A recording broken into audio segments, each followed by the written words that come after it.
Hi everyone! So for today's video, I'm going to share with you how to save a miniature rose that is pretty much dying. So let's get at it.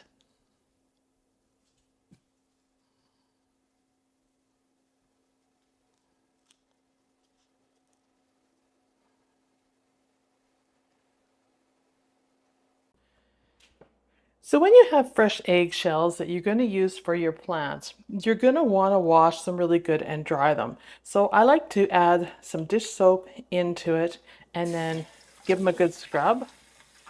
Good hot water.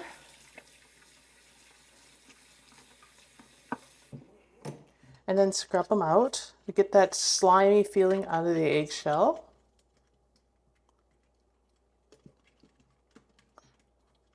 They feel really slimy inside. So once you feel that slime go away, you know you got them good and clean.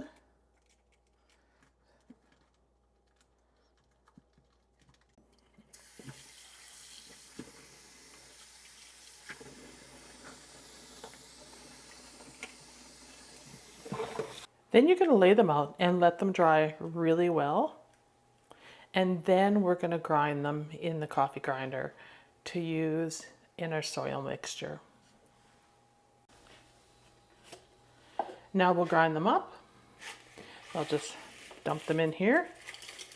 You can use a blender too if you have one. I just use my coffee grinder because it seems to work the best. I'll grind them down, then I'll add the ones I spilt, which happens. I also have pummeled them with the rolling pin, and that also works really well too. But we'll start with this.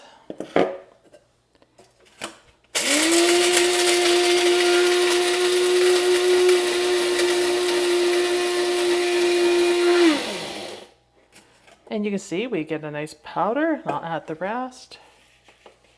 If you're wondering if the black flicks are in the eggs, that's just coffee grounds. I had them in the container beforehand, which won't hurt anything because the next step we're going to be using coffee grounds.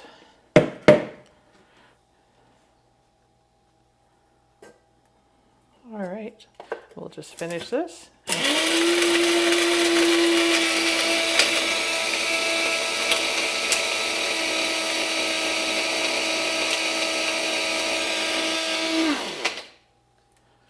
And you can see how powdery the lid gets. So that's pretty good. If there's anything solid in there, like whatever that is, you just take it out. I'm not sure. I think that's coming off of my grinder actually. It might be getting a bit old. We'll just finish these.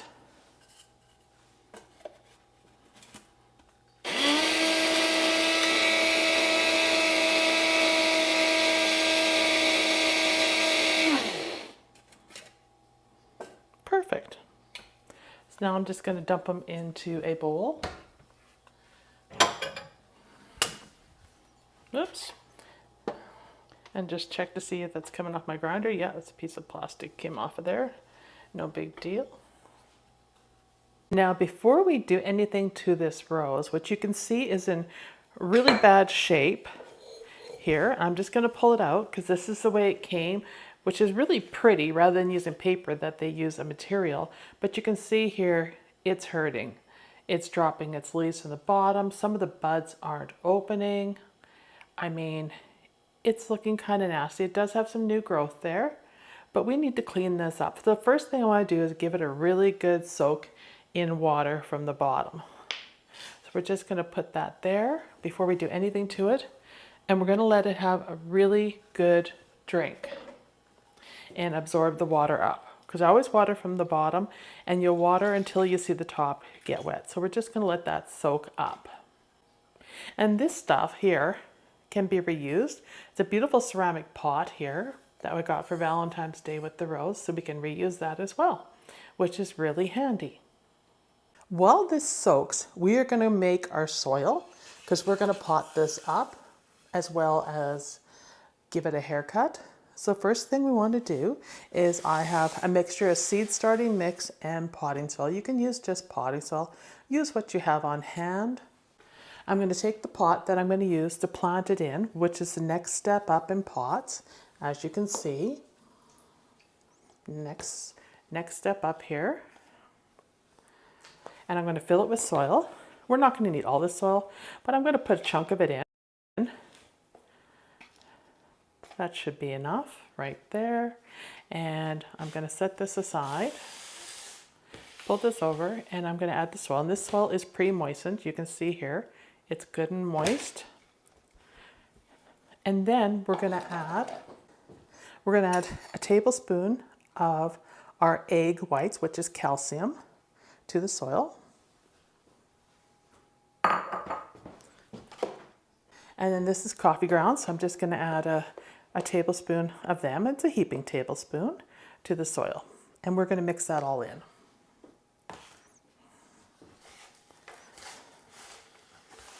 And you can see the white in the soil as it mixes in.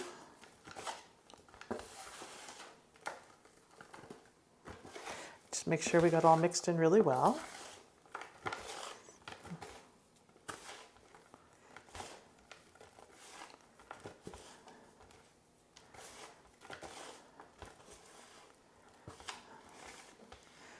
And you can see all the speckles.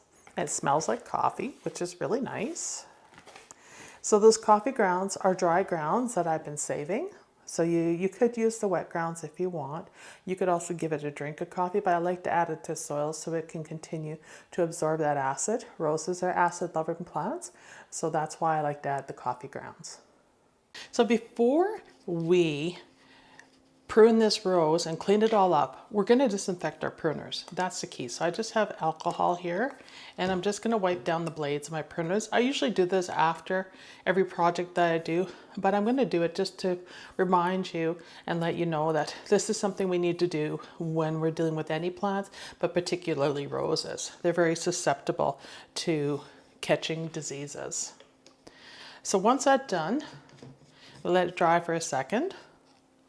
And now we're going to go ahead and we're going to prune up our roses, or in this case, a rose. So I've got a paper towel here, and I'm going to show you exactly what I'm doing.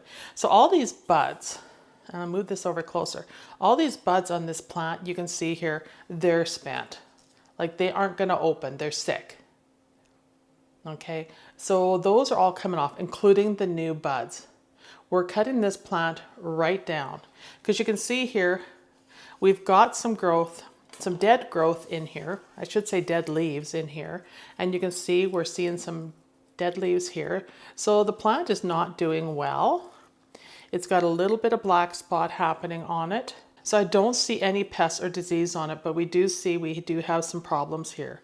So this plant needs a huge cutback to bring it back to health. And that's the key. No matter what state your miniature rose is in, if you're seeing where it's dropping leaves, you're getting brown leaves, you're getting black spots on it, the buds are not opening, you will need to do this to save the plant. Otherwise, it'll eventually die. So first thing I'm going to do is I'm going to come through here, right down about, I'm going to come through here at probably the second leaf node there, where they are. Just got to find it. That plant actually has none on it. So we're going to cut it back to any little nodules then. If you don't have any lower leaves, because they've already all fallen off.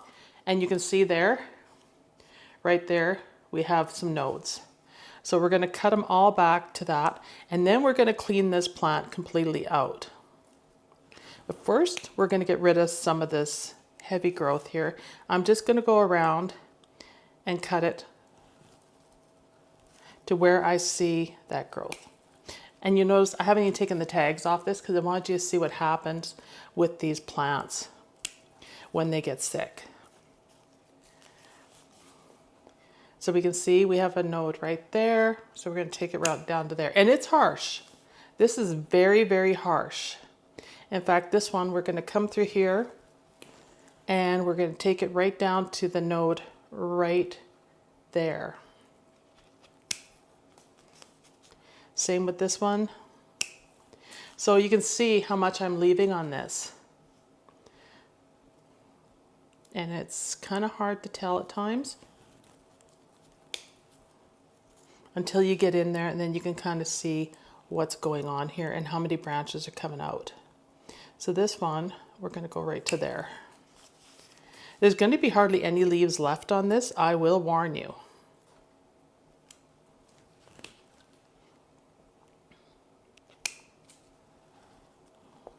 And you just look along the stem for those nodes. Anything that's shooting inward on that rose, and you can apply these same techniques outside with any rose. Any branches shooting inward, you want to remove them like that because you want air movement within that rose. It's the same with this one. We're just going to take that right down. And I'm going to go in here and have a look. And I'm going to take that one right off. And then finally this last one, which can come down to there. So this is what we have left. Now we're going to look here and see what needs to be removed on the inside. So this one's going inward right there. We're taking that out. I'm going to take the leaves off this branch right here so it's nice and clean. So if they're shooting inward, take the branches off. So now we got good air movement in there, and those off. So I pretty much want all the dead leaves off of it or anything that looks sick. So it's nice and clean. And then we're just going to pick everything out of it and we're going to inspect it now. Make sure there's no diseases in it, that there's no mealy bugs or anything on it. As you can see here, it looks pretty clean and healthy. And then we're just going to make sure I've taken these, cut these down to a node. So if you see a node there, just chop it off right above it. And that keeps it clean. Right there. And right here. All right, now this plant is nice and clean. There's no debris in it, there's no dead leaves, and it's ready to go. So now we're going to pot it up. I'm going to take this rose out of the pot and we're going to inspect it. And I'm just going to do it over this container and see how the roots are looking here. So you can see here the roots are brown, so they're not the greatest. They should be more white. So it's definitely had days where it's been overwatered and underwatered. So I'm just going to pull that apart a bit. And we did give this a good soak, so it does have all the water it needs. So we'll just spread this out like that. You can see how I'm spreading it here. And you can see we got better roots further in. And then what we're going to do with our rose, we're going to put a tiny bit of soil on the bottom of the pot.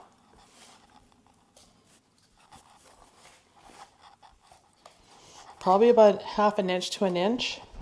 And we're just going to fit this to size. Perfect. And now we're going to backfill with this soil. And this was the soil that was mixed up with the eggshells and the coffee grounds. And we're going to push these in all the way around this plant and make sure it gets good contact. And any twigs or anything that are in the soil from the rose, we will resolve that.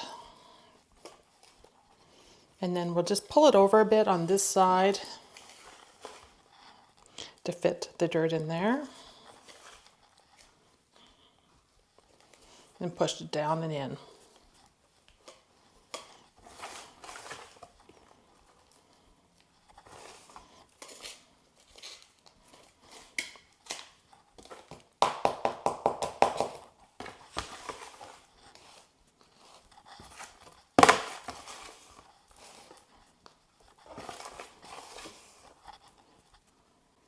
Done.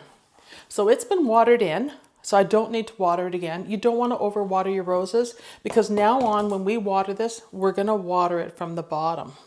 So we're going to basically put it on a pan, like a pie plate here, and we're going to water it in that pie plate, go forward.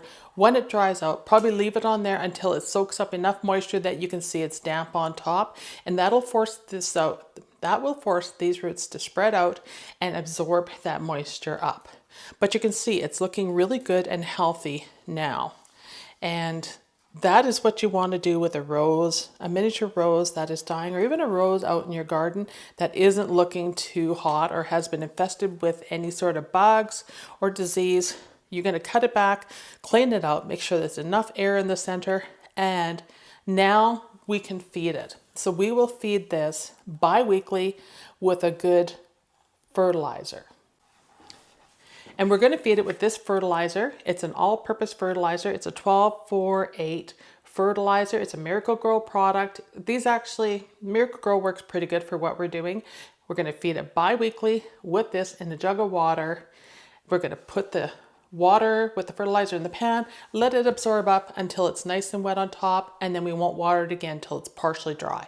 Never let your roses completely dry out, because if they dry out, they're a dead rose. Pure and simple, particularly the miniatures. They need the moisture to form the buds and to form that beautiful growth. All right, so that's that rose all done and cleaned up, and it's ready to go into the sunshine, in the window, or any sunny spot you have, so it can start putting on growth. So I hope you enjoyed that video. I hope it is very informative. For those of you that got a miniature rose as a gift, or you purchased some in a big box store or greenhouse, and they're starting to die down on you, these are the ways that you can keep it going until you plant it outside in your garden in the summer. It is the easiest way to save a rose and to help them survive, because once you follow those steps and do all that work, they will put on new green growth. And some of these things just happen because of the transportation from the greenhouses where they're grown all over the place, anywhere in the country, could be, overseas. Also due to the fact of changing temperatures in that greenhouse or in your home when you bring it home. And also it could be sick. Like, quite honestly, sometimes they're just plainly sick and we have to intervene to save them. So that's part of the reasons why we do these tasks of repotting these roses up, give them the nutrients they need, and cutting them back hard to give them a second chance on life. So I hope this helped you. I hope you enjoy it, and I'll see you in the next video. Bye, everybody.